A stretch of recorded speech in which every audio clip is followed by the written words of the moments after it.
Hallelujah. मुझे सुनने वाले हर एक को जल्द आने वाले यीशु मसीह के नाम में आप सभी को प्रेम भरा सलाम। मैं आशा करता हूँ आप सभी दिन प्रतिदिन लगातार यीशु मसीह में बढ़ते जा रहे हैं। तो आइए मेरे प्रियो, आज के वचन की ओर हम आगे बढ़ेंगे और आज का हमारा मनन करने का विषय है जैसी करनी वैसी भरनी, या फिर जैसा करोगे वैसा भरोगे। मेरे प्रियो, इस विषय में आप न्यायों की पुस्तक अध्याय 1 और आयत 1 से लेकर 7 तक आप वहाँ पर स्पष्ट रूप से इसका विवरण पढ़ सकते हैं। बाइबल की पुस्तक पुराने नियम से न्यायों की पुस्तक अध्याय 1 आयत 1 से लेकर 7 तक।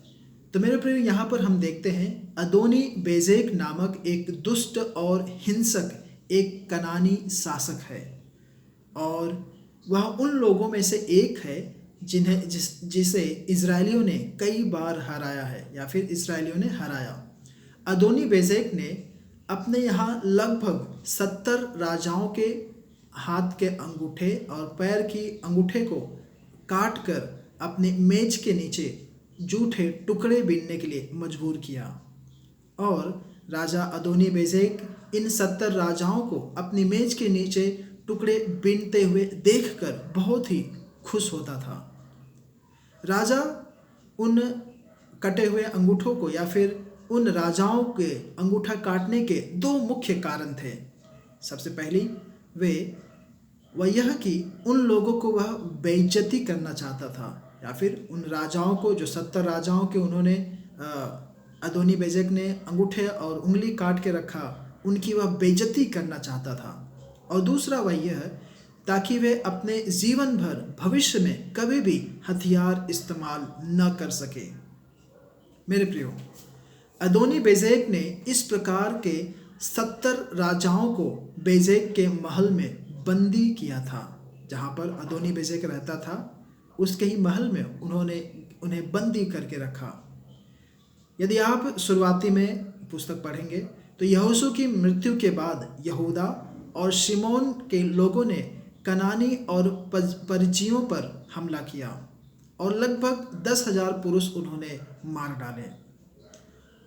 वे बेजेक के पास आए और अदोनी बेजेक पर कब्जा कर लिया और उसके अंगूठे और बड़े पैर की उंगली को काट दिया। और उस समय अदोनी बेजेक ने बहुत ही खुलकर कबूल किया कि मैंने 70 राजाओं को उनके हाथ के अंगूठे और उनके पैर की उंगलियों को काट के अपनी मेज के नीचे टुकड़े बीनने को लगाया है। मेरे प्रियो, प्रभु ने उसने आगे ऐसा कहा, प्रभु ने भी मेरे साथ ऐसा ही किया। मैंने जो बोया था वही मैंने काटा। और फिर इसके बाद यहूदा और सिमोन ने अदोनी बेजेक को बंदी बना के यरूशलेम ले आए और वहीं यरूशलेम में ही उसकी मृत्यु हो गई।